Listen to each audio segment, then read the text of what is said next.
항상성이라는 말이 있습니다.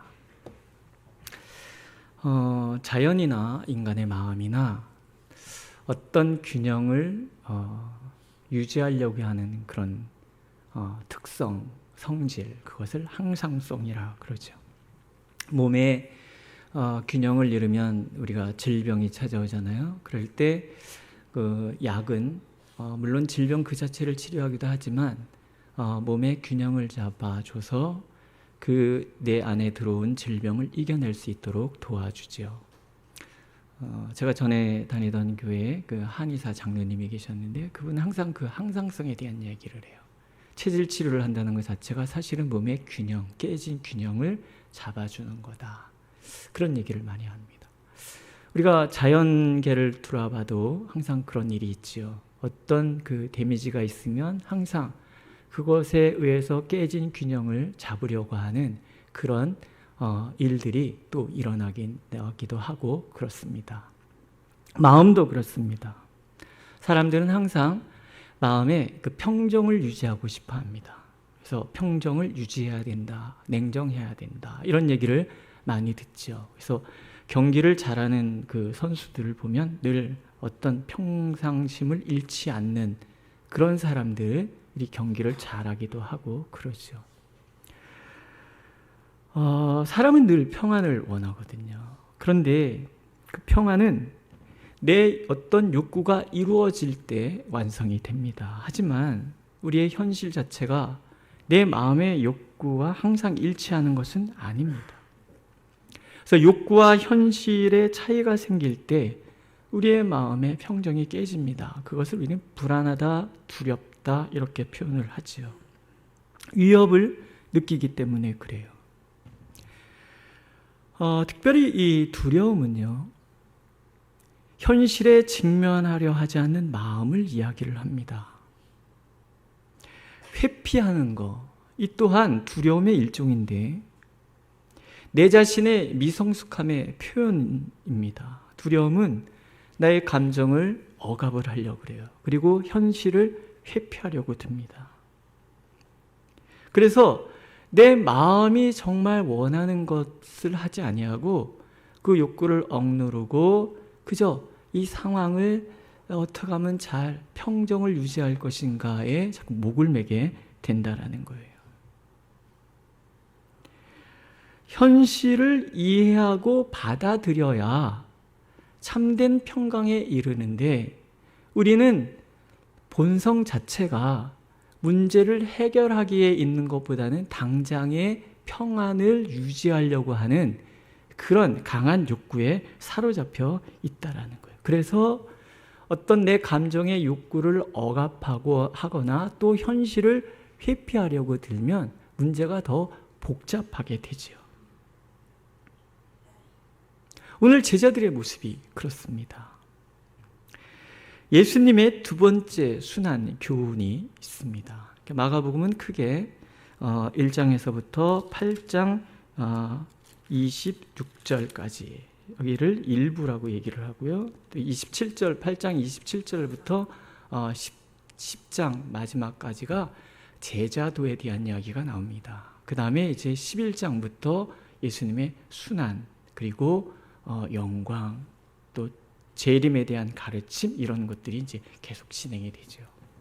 그러니까 우리가 8장 27절에서부터 지금 반복해서 제자의 길에 대한 이야기를 듣고 있는 거예요. 어떻게 우리가 제자됨의 삶을 살아갈 수 있을 것인가. 그러니까 지금 계속 얘기가 반복되고 있다는 거 느끼고 계시죠?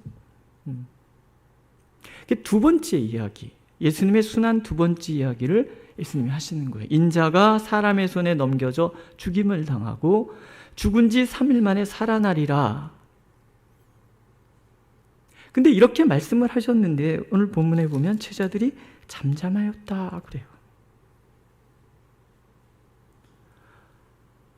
제자들이 말을 하지 않아요. 이 말씀을 깨닫지도 못하고 묻기도 두려워하였다. 왜? 예수님의 말씀이 어려워서 그랬을까? 다만 깨닫지 못하였기 때문이다. 오늘 성경 그렇게 말씀하고 있잖아요. 그럼 왜 깨닫지 못했을까? 우리에게, 제자들에게 딴 마음이 있었기 때문에 그래요. 그들이 원하는 욕구라는 것이 있어요. 근데 예수님은 자꾸 굉장히 부담스러운 얘기를 지금 계속하고 계세요.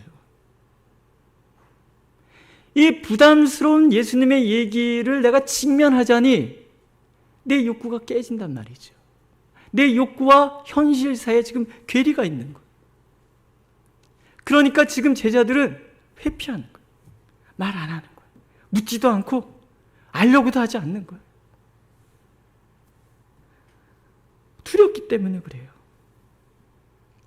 내 욕구가 채워지지 않을 것에 대한 두려움이 있는 거예요. 그래서 애써 주님의 뜻을 밝히 알기를 거부하는 거예요. 예수님께서 이것을 물을 리가 없으세요. 그래서 가버나움의 한 집에 들어가셨을 때 질문을 통해서 그들의 욕망에 직면하도록 도와주십니다. 너희가 길에서 토론하는 것이 무엇이냐? 그들이 침묵하고 있는 이유, 예수님의 십자가에 대한 이야기를 했을 때 제일 처음에는 반응했잖아요. 베드로가 그런 일 없다, 그러해서는 안 된다고. 그러니까 예수님께서도 강하게 사탄아 내 뒤로 물러가라 뭐 이런 얘기까지 했는데 지금 이 대답하지 않는 게 더 어려운 거예요. 이렇게 설교할 때 어려운 게 뭔지 아세요? 차라리 정 목사 왜 그런 식으로 얘기해? 이게 차라리 쉬워요. 왜? 반응한 거니까. 저 사람 내 설교 듣고 있구나 그 얘기잖아요. 근데 아무 소리 안 하는 사람은 무서워요. 듣는지 아니 듣는지 굉장히 어려운 거예요. 지금 이 사람들이 대답도 안 해, 말도 안 해, 물어보지도 안 해. 그러니까 이 길을 걸어가는데 전에 같으면 예수님한테 뭐 이런 얘기도 하고 저런 얘기도 막 그랬을 거 아니에요, 그렇죠? 아무 소리도. 왜? 그들의 욕망과 예수님의 그 가르치시는 제자의 길이 너무 차이가 나는 거예요. 그들이 침묵했던 이유가 드러나잖아요. 누가 크냐? 지금 길을 걸어오면서 계속 무슨 얘기하고 있냐면 우리 서로 누가 크냐? 이들은 내가 제일 큰 사람이 되고 싶은 욕구가 있는 거예요. 교회는 안 그럴 것 같죠? 내가 교회를 좌지우지하고 싶은 그런 욕구가 있어요. 목사님한테 인정받고 싶어하는 그런 욕구가 있어요. 목사님이 이름을 척 불러주고 괜히 이렇게 근데 요즘 그 따님은 어떻게 지내세요? 이렇게 물어보면 괜히 막 갑자기 막 기분 좋아지고 그러지 않으십니까? 저 목사님 나 알아 막 이런 거 있죠. 제가 지금 답답한 게 성도님의 이름을 다 몰라요. 열심히 그 교회 요람 가지고 외우는데 이게 사진하고 얼굴이 너무 새벽은 새벽대로 다르고 낮에는 변신을 해서 다르고 거기다가 기억력도 별로라서 잘 안 외워져요. 그래서 이 방법은 빨리빨리 신방에서 이야기 들어주는 것 그렇게 외우는 수밖에 없는데 이게 답답해요. 근데 이런 와중에 누가 제가 이름을 이렇게 탁 불러주면 괜히 기분이 좋을 수 있어요. 그거는 괜찮아요. 양호하잖아요. 서로 알고 지내자는 얘기니까. 근데 굉장히 좀 이렇게 우리식으로 얘기하면 좀 약간 껄쩍지근하신 분들이 있어요. 뭔가 다가오시는데 욕구가 느껴지는 분들이 있죠.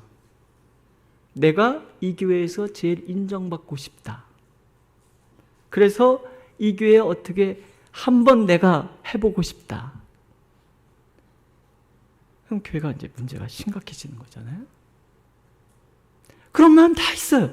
목사도 있고 뭐 성도님들도 있고 다 있단 말이죠. 근데 이 욕구가 채워지지 않을 때 우리는 긴장하는 거예요.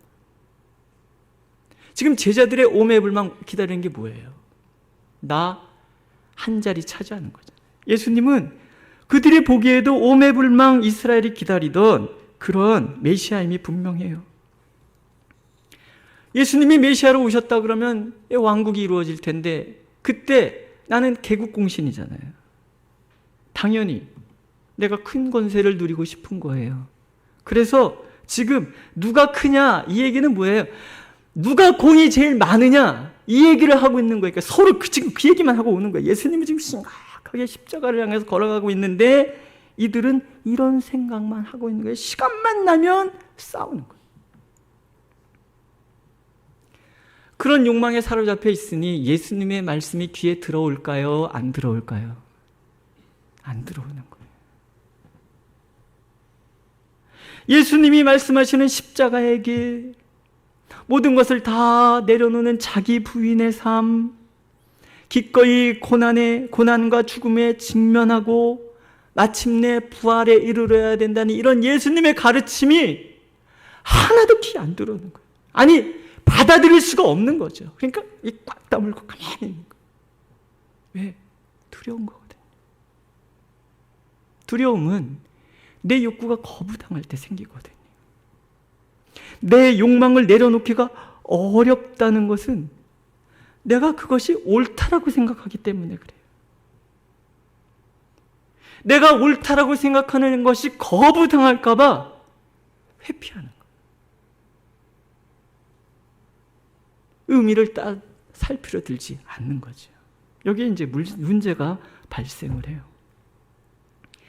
내 욕구가 강한 사람은, 내 생각이 옳다라고 주장하는 것이 이 강한 사람은 제자의 길을 갈 수가 없다라는 거예요.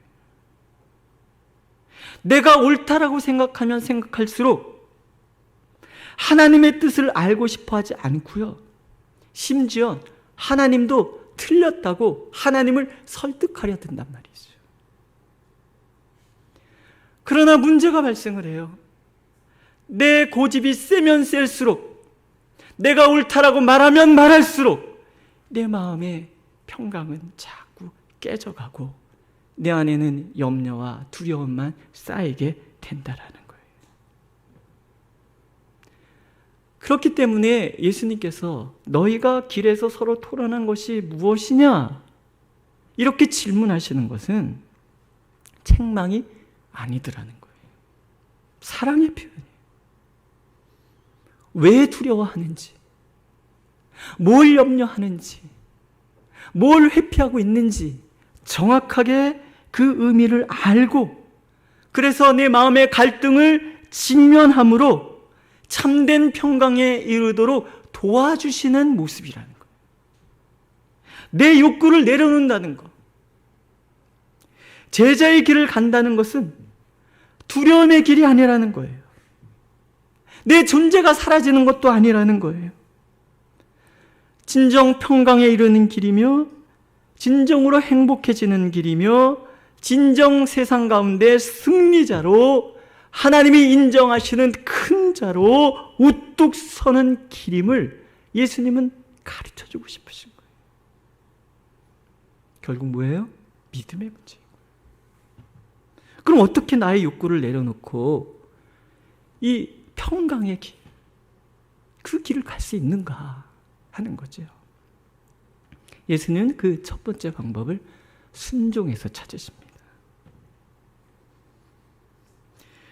두려움을 이기고 평강에 이르는 길이 바로 순종의 길이라는 거예요. 불순종은 뭐예요? 내가 옳다라는 거예요. 내가 옳다라고 생각하는 사람은 하나님의 뜻 따를 수 없어요. 순종은 하나님께서 옳으시다라는 거예요. 내가 옳다라고 고집하는 한 하나님의 뜻과 내가 부딪히기 때문에 나에게 참된 평강은 찾아오지 않는다라는 거예요. 오늘 성경은 갈릴리 가운데로 지난다, 예수님이 그렇게 걸어가고 계시다고 표현하고 있잖아요. 마가복음의 구조는 그렇게 되어 있어요. 갈릴리에서부터 예루살렘의 십자가 직선으로 되어 있거든요. 그 갈릴리에서 예루살렘으로, 갈릴리 바닷가에서 처음 하나님 나라 복음을 외치셨던 예수님은 그 순간부터 예루살렘을 향해서 가고 계시는 거예요. 십자가를 향해서 나가고 계시는 거예요. 아버지의 뜻은 아들 되신 예수님으로 하여금 인류를 향한 대속의 길, 고난의 길을 가는 것이잖아요. 그 길은, 십자가의 길은 모두에게 버림받아야 되는 길이에요. 내 욕구를 내려놓아야 하는 길인 거예요. 누구에게 이해받을 수 있는 길이 아니기 때문에 외로운 길이고, 내 존재가 사라져야 되는 길이기 때문에 두려운 길인 거예요.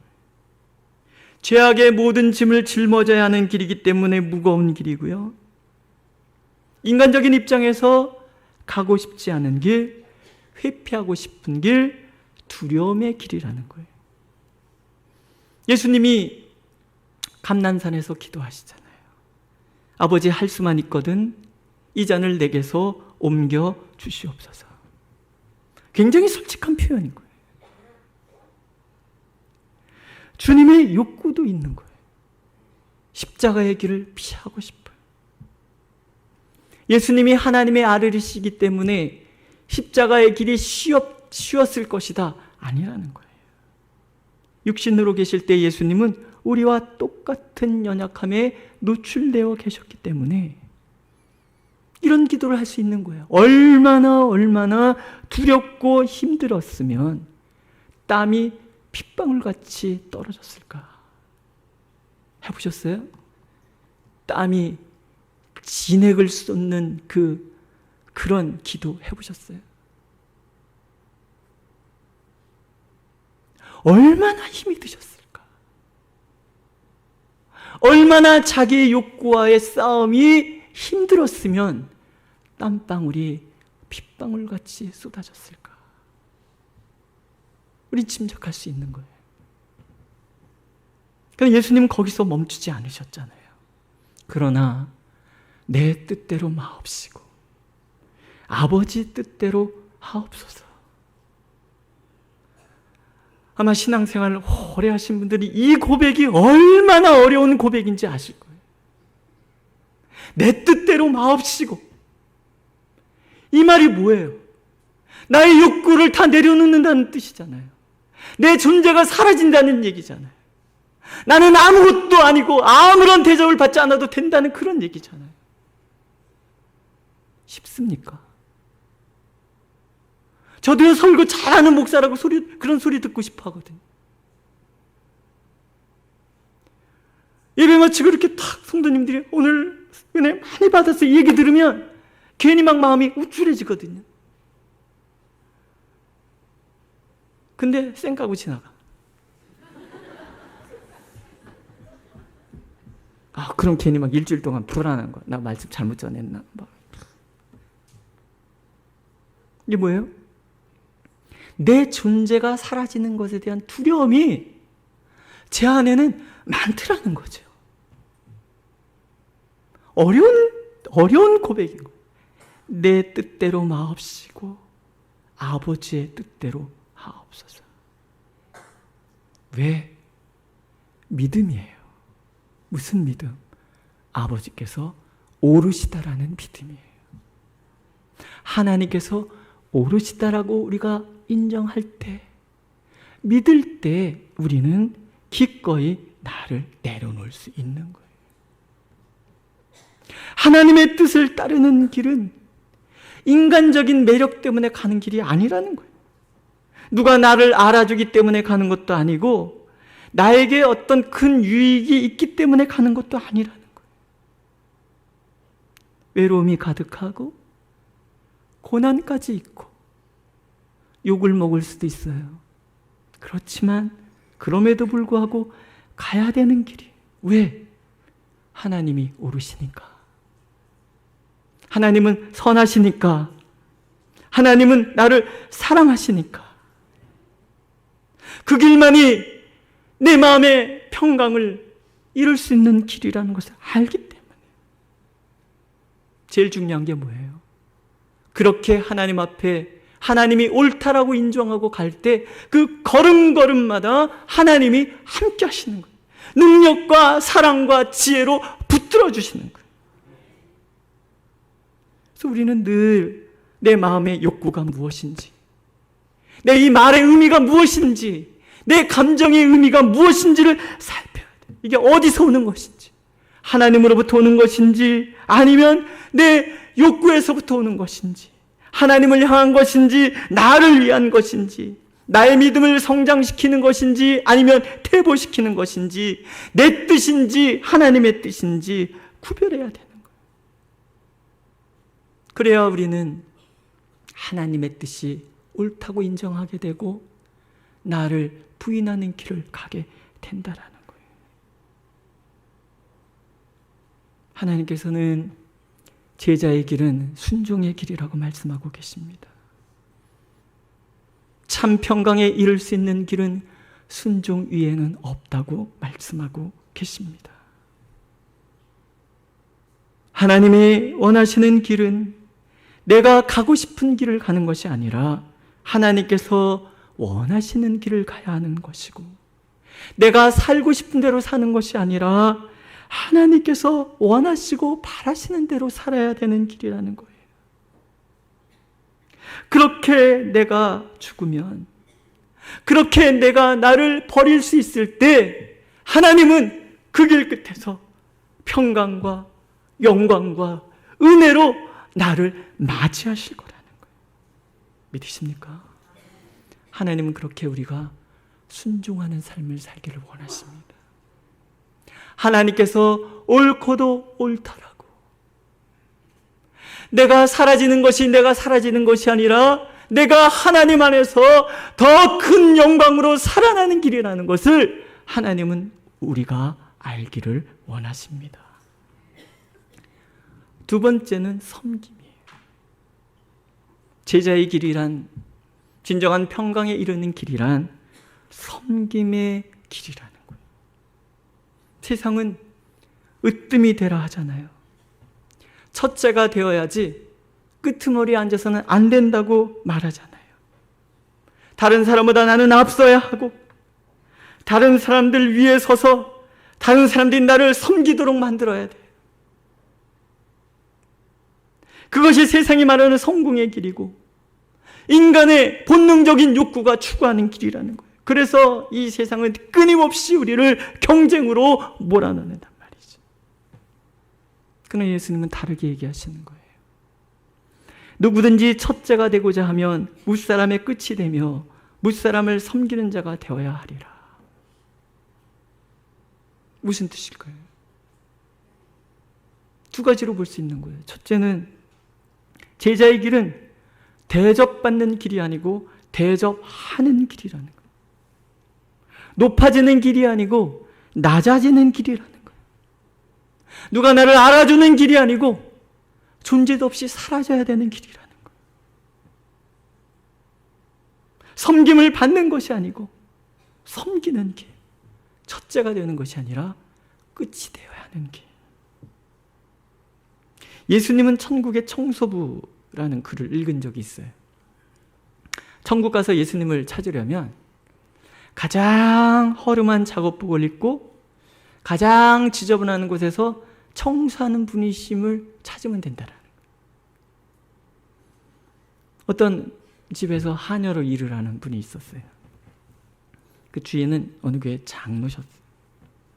근데 이 주인은 얼마나 깐깐한지 늘 명령하고 늘 대접하라고 요구하고, 안 되면 끊임없이 잔소리하고 끊임없이 지적하고 끊임없이 정죄, 그런 사람.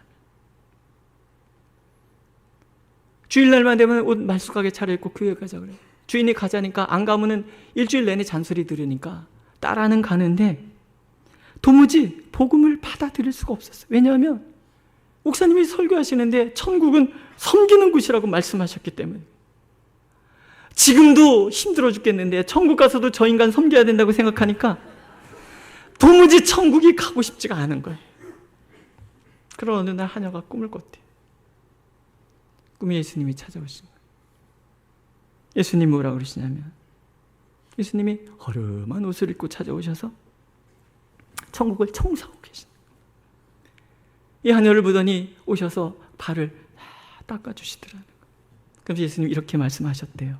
얘야, 천국은 가장 높은 자가 낮은 자의 발을 씻겨주는 곳이란다. 지금은 내가 내 주인의 발을 씻어주지만 나는 내 발을 씻어준단다. 내가 내 주인의 발을 씻어주는 이유는 네가 네 주인보다 크기 때문에 그렇단다. 그 말에 은혜를 받고 하녀가 열심히 교회를 다니기 시작했다는 그런 이야기예요. 깐깐한 주인의 발을 씻는데 이제는 행복하더라는 거예요. 믿으십니까? 예수님은 제자의 길은 낮아지는 길이라는 거예요. 섬기는 길이라는 거예요. 우월감은 결코 제자의 길에 달고 갈 수 없는 거고, 교만은 제자의 길의 최대의 해악이고, 누군가에게 대가를 요구하는 마음은 제자의 길과 어울리지 않는다라는 거예요. 크고자 하는 마음, 군림하고자 하는 마음은 제자의 길을 흐트러 놓고 제자의 길을 무너뜨리는 가장 큰 장애물일 뿐이라는 거예요. 믿으십니까? 두 번째 의미는요, 그럼 누가 섬김의 길을 갈 수 있는가 하는 거예요. 예수님이 어린아이 하나를 데려다가 가운데에 세우세요. 안아주시고 축복하셨겠지요. 그리고 이렇게 얘기하시는 거예요. 누구든지 내 이름으로 이런 어린아이 하나를 영접하면 곧 나를 영접함이요. 누구든지 나를 영접하면 나를 영접함이 아니요 나를 보내신 이를 영접함이니라. 아람어로 어린아이라는 말은 종이라는 뜻을 담고 있다고 그래요. 아주 낮은 자라는 뜻이에요. 어린아이라는 말은 보잘것없는 존재, 아무런 도움을 주지 못하면서 끊임없이 도와주어야만 하는 존재를 얘기해요. 종들도 마찬가지예요. 천하고 멸시받는 자들, 사귀어봐야 별로 득될 것 없는 사람들, 이게 어린아이라는 거예요. 우리 그렇지 않습니까? 뭔가 콩고물에도 떨어져야지 이렇게 섬길 맛이 나지 않아요? 안 그렇습니까? 안 그러신가 보네. 저만 그런가 보네. 전 어렸을 때요, 목사님 신방 오시면 옆자리에 앉는 걸 굉장히 좋아했어요. 그 성도님들은 저랑 엘리베이터 타는 것도 싫어하시더라고요. 제가 전에 다니던 교회는 점심 먹을 때 제가 이렇게 타가지고 쓱 봐갖고 이제 자리 빈자리에 가잖아요. 그럼 성도님들이 밥 먹다가 말고 다 일어나서 가. 그래서 저는 너무 저를 싫어하는 줄 알았어요. 상처가 돼갖고 굉장히 고민하는데 사람들이 얘기했어요. 그게 아니고요, 목사님이 어려워서 그래요. 아니, 제가 뭐가 어려워요? 이렇게 해미랑해 보이는데.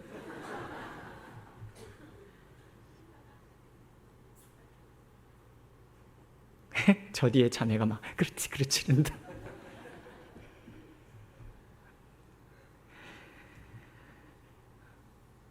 아무런 콩고물도 떨어지지 않는데 왜 그러겠어요? 그래서 전 목사님 옆에 이렇게 딱 앉으면 목사님 앞에는 항상 우리 어머니가 제일 맛있는 거 갖다 놓으셨어요.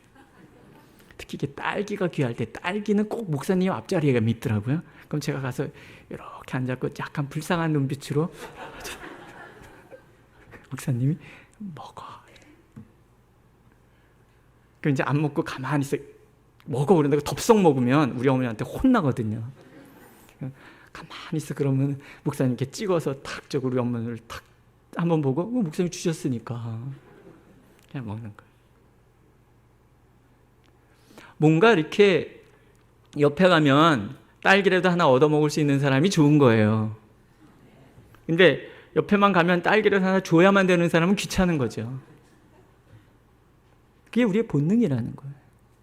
근데 예수님은 그 어린 아이, 사귀어봐야 별로 도움이 안 되는 사람들을 섬기는 것이 곧 예수님을 섬기는 것이고, 그 섬김이 곧 예수님을 보내신 아버지 하나님을 섬기는 것이다라고 정의를 내리고 계십니다. 왜? 그게 제자들의 특징인 거예요. 그게 제자됨의 권세인 거예요. 누구에게 도움을 받아야 되는 사람이 아니라 누군가를 도와줄 수 있는 사람이 능력 있는 사람이잖아요. 섬김은 당당한 사람이 할 수 있는 거예요.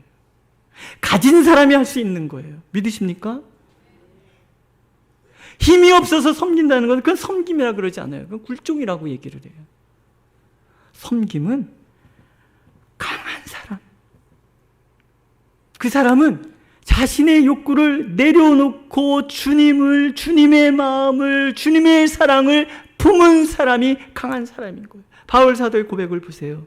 우리는 속이는 자 같으나 참되고, 무명한 자 같으나 유명하고, 죽은 자 같으나 살아있고, 징계를 받는 자 같으나 죽임을 당하지 아니하고, 근심하는 자 같으나 항상 기뻐하고, 가난한 자 같으나 많은 사람을 부유하게 하고, 아무것도 없는 자 같으나 모든 것을 가진 자로다. 왜? 주님이 계시잖아요. 하나님이 내 거잖아요. 하나님께서 나의 기업이시잖아요. 예수님께서 섬김의 자리로 기꺼이 내려가실 수 있었던 이유, 그것은 그분이 하나님의 아들이시라는 자긍심에 불타고 계셨기 때문에 그렇다라는 거예요. 하나님으로서의 당당함, 그 권세. 그래서 기꺼이 나를 사랑하시는 거예요. 섬기시는 거예요. 한번 우리를 돌아보세요. 내가 누구예요? 이래 보여도 제가요, 하나님의 아들이에요. 상속자예요. 해밀하게 보여도 끝발이 대단해요. 믿으십니까? 예. 우리 다 그런 사람들이에요. 한번 해보세요. 내 끝발이 얼마나 끝내주는데 한번 해보세요. 가능하면 아주 거만한 말로 옆에 분한테 한번 얘기하세요. 돌아가면서 하세요. 너를 하면 못 들으니까. 시작.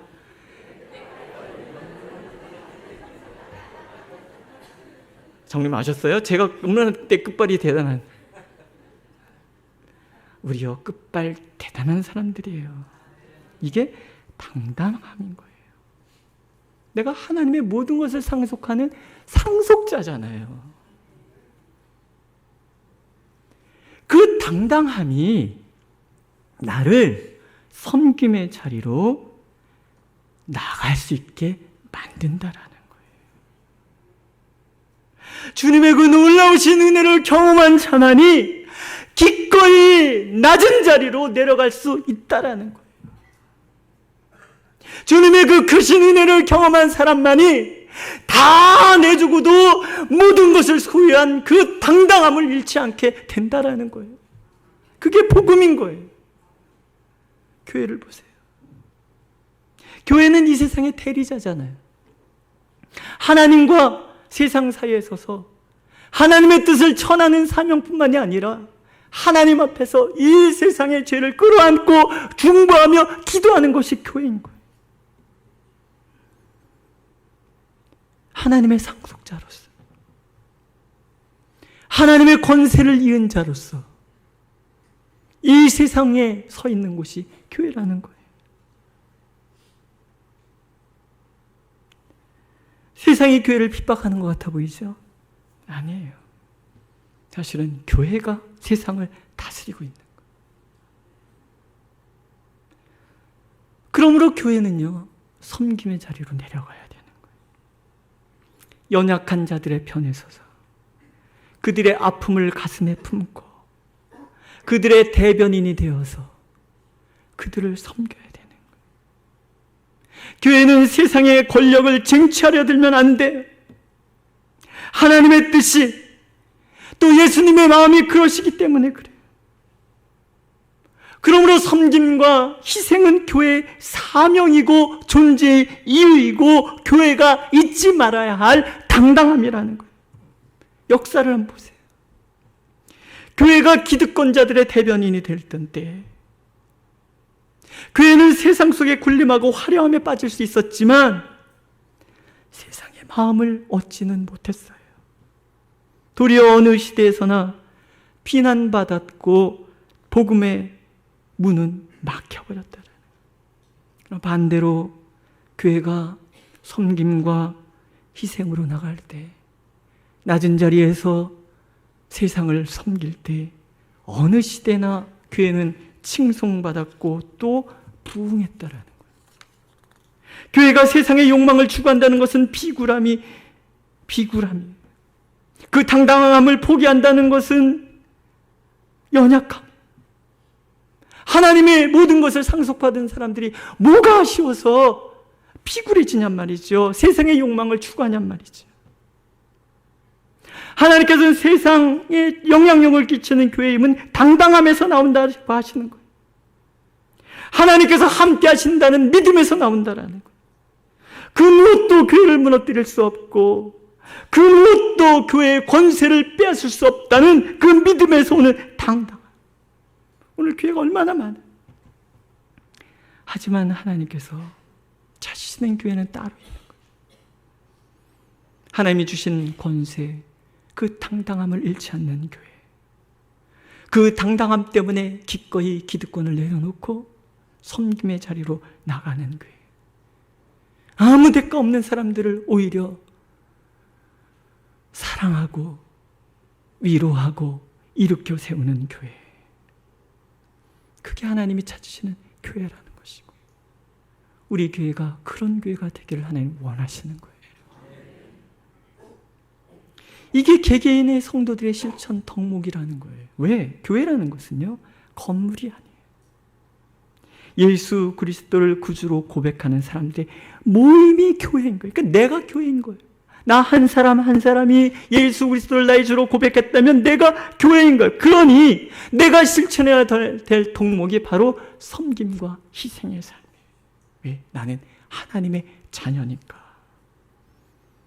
그럼 결론은 뭡니까?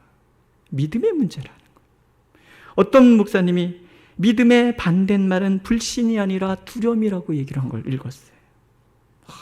은혜가 됐어요. 그래요. 두려움은 믿음이 아니에요. 염려도 믿음이 아니에요. 하나님께서 함께 하신다는 것을 믿지 못하는 마음이며 하나님의 선하심과 하나님의 사랑을 믿지 못하는 마음이잖아요. 사랑 안에는 두려움이 없고 온전한 사랑에 두려움을 내쫓나니 두려워하는 자는 사랑 안에서 온전히 이루지 못하였느니라 말씀하세요. 하나님의 사랑을 믿는 사람만이 두려움에 직면할 수 있다는 뜻이에요. 하나님의 선하심을 믿는 사람만이 기꺼이 내 욕구를 내려놓고 하나님의 뜻에 순종할 수 있다는 뜻이에요. 나의 모든 욕망을 뛰어넘어 당당하게 섬기는 자리로 내려갈 수 있다는 뜻이에요. 예수께서는 믿음만이 두려움을 이기고 평강을 얻는 길이며 욕망을 떨치고 행복에 이르는 길이며 하나님께서 인정하시는 진정 큰 자가 되는 길이라고 말씀하고 계세요. 어느 목사님의 제자들이라는 시, 그 목사님 이렇게 고백하고 있어요. 들어보세요. 무엇을 하려고 모인 것은 아닙니다. 더욱 무엇이 되려고 여기 모인 것은 아닙니다. 부름받던 날 따라오라 하심만으로도 가슴 벅차 아무것도 바라지 않겠다고 울었던 우리가 오늘은 당신이 아닌 무엇을 따라가며 당신의 길을 잃었습니다. 축복받을 때 괴롭고 버림받을 때 참으로 기뻐하며 나보다 모든 일을 더 낮게 섬기라신 이 엄청난 가르치심.